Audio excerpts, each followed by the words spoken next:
So first off, typical breakfast is gallo pinto, which is a mix of usually they'd use their day-old rice or beans that they cooked the day before, and just mix it all together for breakfast. Add a red pepper, and they love cilantro, which there it's called culantro. So they'd mix all of that up with some oil and fry it, and serve it with it's kind of like sour cream. It's called natilla. Serve it with that, usually with a fried egg, sometimes some sort of meat. Like I noticed they ate a lot of like hot dogs, but they'd like cook them on the stove. And then they love, for breakfast, sometimes they have like just baguettes with just bread and jam. So they'd have that. That's kind of your typical meal. They have a lot of fresh fruit drinks, frescos, tons of exotic fruits. Like, I'm pretty sure they don't have this anywhere else in the world. It's called cas, just like a little green fruit. Not sure how to describe it, but it's amazing. It's probably one of my favorites. I did love the papaya batidos, which are, I think, milkshakes. And then for lunch, they'd always have a casado, married. That just means just a plate with rice and beans, usually with fried plantains, and then some sort of meat. That was just their typical lunch, I guess, that you could buy at any soda, which is what they called like the, I guess, corner stores or like wherever you could buy food off the street. And one of my favorite meals in my last area on Limon, on that side, which has more of a Caribbean influence, there's a lot of people from Haiti, I think. And they have this dish, it's called rice and beans. But of course with Costa Rican accent, they like lose the S on the end, because it's like rice and bean. So that's a mix of rice and beans, but it has coconut milk, and they usually flavor it with some like, if they like cook chicken, they like use the broth, mix it in with that. So that was really good. The branch president in my last area in Guasimo, he was famous for his rice and beans. So it's a lot of people take pride in their recipes for gallo pinto and rice and beans. I guess a typical dessert was tres leches, which is just cake with lots of different milks. I guess they use like sweetened condensed milk, but it's really good, and usually drizzled with caramel on the top. But on the topic of food, there is a lot of like fried chicken. There's a lot of fast food restaurants. I was amazed how almost every P-Day we'd like go to McDonald's or Taco Bell or Wendy's. So in a lot of the major cities, there's tons of common fast food chains from America. So there's also restaurants like Applebee's and Chili's. So there is a huge American influence there. And even the stores, there's a store like Costco. It's just called Price Mart. And I'd go there all the time. So honestly, I never got too homesick for like American food, I guess, because I could just make it myself. They have a store out of Mercado, which has lots of stuff from other countries, even from like Japan and Europe. So like you can basically buy anything there. The food is a lot more expensive there, though. I was surprised. I'd say it's even a little more expensive than what we pay here. The milk comes in little cartons, just like a rectangular box. That was interesting. Kind of the iconic dish of Costa Rica is what is called gallo pinto. Gallo is how you say rooster. Pinto is painted. Gallo pinto is painted rooster. Don't know why.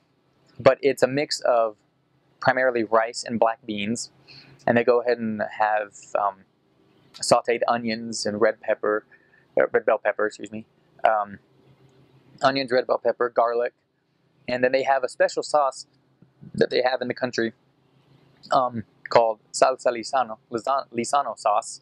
Lisano's a name from somebody, but it's a brown sauce, almost like a gravy consistency.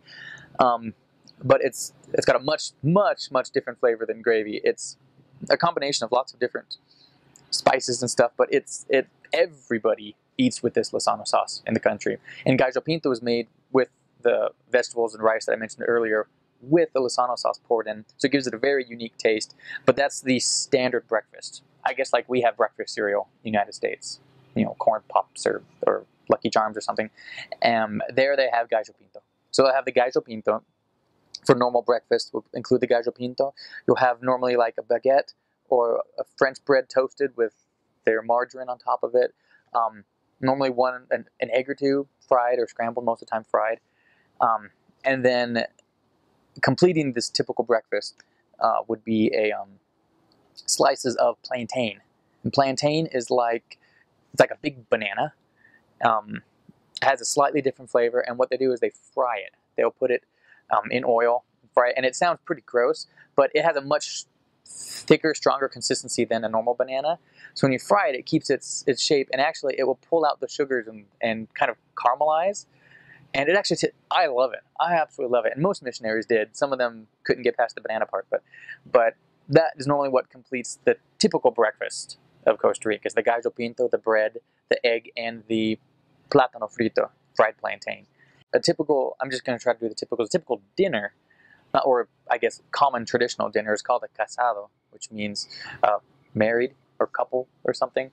But it normally has beans and rice, and then some kind of meat, normally pork or chicken, stewed or something like that, with the plátano frito, the fried plantain, and some kind of salad. And their salads aren't what we see here in the United States. When I first heard salad there, I was thinking, romaine or spinach or something. Their salads mainly consist of cabbage, sometimes not much of that, lots of tomatoes, onions,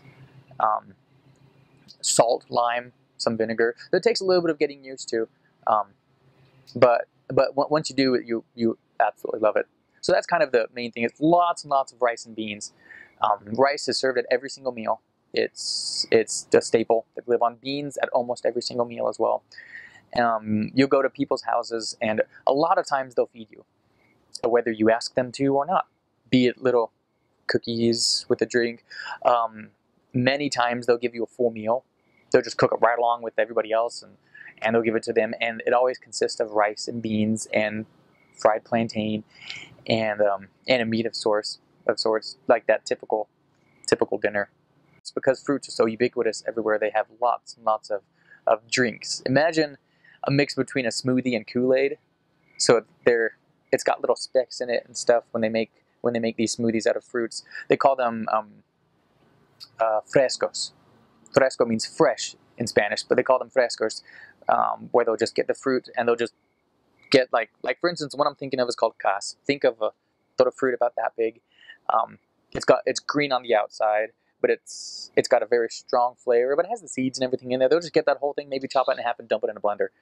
3 or 4 of them, put in a lot of water, dump in some sugar, and then just blend it for like a minute. So it pulverizes almost everything. Tastes really good. Almost all frescos are just absolutely delicious. And you begin to really get acquainted with certain kinds, and people ask, do you want cas, tamarindo, melon? And you'd be like, oh, I really love cas. I want, and that's almost all the time. In addition to meals, you'll get them in meals. When you go by and stop by to see someone, a lot of times they won't have anything to give you except a fresco. They'll give you a fresco to drink. If they don't have a fresco, they'll have a refresco, which is, I guess that means refreshing or something, but most of the time that's just the powdered lemonade, Kool-Aid. They have a brand there called Suco that they use all the time. And food-wise, that's what you get a lot. They don't have much in the way of I guess typical desserts that we're used to. They have strange, for me they were strange desserts. I can't remember much of them right now. But I remember gooiness and strange flavors that weren't bad by any stretch of the imagination, but they were just a little odd. They don't have much ice cream. You can get ice cream from them, but it's more of a frozen yogurt kind of thing. They don't have that really hard, premium ice cream that we're used to here, or especially here in Utah. but but I still have a very sweet spot for Costa Rican cuisine. So I make gallo pinto a lot at home, and it's one of my wife's favorite foods because it's very fresh, very flavorful. But you will absolutely love the food in Costa Rica. It's not anything you won't find a Costa Rican restaurant anywhere. It's not that kind of big kind of food. It's just really comforting, homey stuff, and very few things that you won't like unless you don't like fruit.